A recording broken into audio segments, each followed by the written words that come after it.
I don't know any country that is better for blacks than the United States.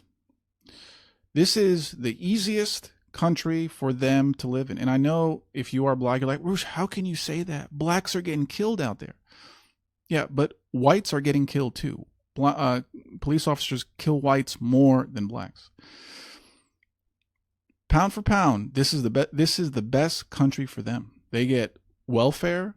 They have a standard of living which is higher than basically anywhere else. There's no other better place, but they're complaining about it. Why? Because they didn't earn it, in the sense of a lot of them are getting handouts. Did you know that the U.S. government is the number one employer of black women? The federal government, you can argue, is a welfare program for female blacks. When you give something for free and they know they don't deserve it, whether it's opportunity, money, handouts, something, they hate you because you're insinuating that they're inferior and you're superior because you're giving them something they don't have. So they resent you. They don't want free stuff, in the sense of they're not going to thank you. I mean, if you give me something for free, I would thank you. But if I'm dependent on you, then maybe it's possible I would have some resentment. And this is what it is. You give them free stuff. You don't let them see that, hey, their lives are better than anywhere else. Can you imagine all these black people in the United States moving to Africa? They wouldn't make it a week. Africa doesn't care that you have nice shoes and you can do a little bit of hip hop. I mean, there it's hard to live in. If the United States is so bad, why don't the blacks leave? I left. Why did I leave? Because I wanted more opportunity in the form of excitement, women. I left. And in terms of the women, it was better. So I lived abroad for a decade, and because the women were objectively better for me. So I stayed away, because the number one thing in my life at that time was the women. So instead of complaining, instead of starting riots, instead of begging Daddy Soros for the money, I left and I enjoyed. Even though what was enjoyment was not, as I would find out years after. But you get the point. If it's so good, if it's so bad here, why don't you leave? Because it's not that bad. It's because they're just whining about it.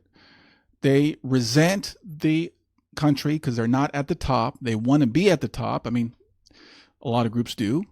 They want to be at the top. So now the corporations and the media and the local governments are allowing them to be at the top. Here, the baby is going to get its bottle. And let's see what's going to happen now. Is that going to make black people happy? Of course not.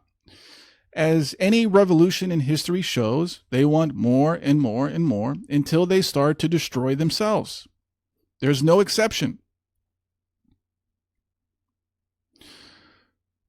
I mean, I don't get into conversations with blacks. But if I do, I'll just tell them my own story. I left. Why don't you leave? And then you're going to hear all the excuses. When I was into girls, a lot of guys would complain, American women suck. And then I would say, dude, why don't you leave, man? South America, Southeast Asia. I can't. I have a pug to take care of. Like, what? So he's going to complain for hours and hours each day, but not try to improve his life in a way that he thinks is improvement. So anyway, I just don't buy it. I don't buy that to be a black person in the United States is so difficult. Everyone loves you. Everyone loves you. I can't watch a movie or a TV show without a black man being portrayed as the superior alpha male and the whites being portrayed as the geeks, as the nerds. I can't even watch a commercial without the black men getting all of the white women. I mean, I'm not joking. That's how it is now. If you're not from the U.S., all our commercials now is you got the black man. He's making the babies now. So, I mean, what more do you want? You have it all. The richest man in the world bows down to you. They're bending the knee to you. You're at the top. I don't get it. What more do you want? I mean, at some point you're going to have to do some actual work, but they just want to give everything. Next thing, they're going to say reparations. All right, well, let's deduct the rioting damage you've done in the past 30 years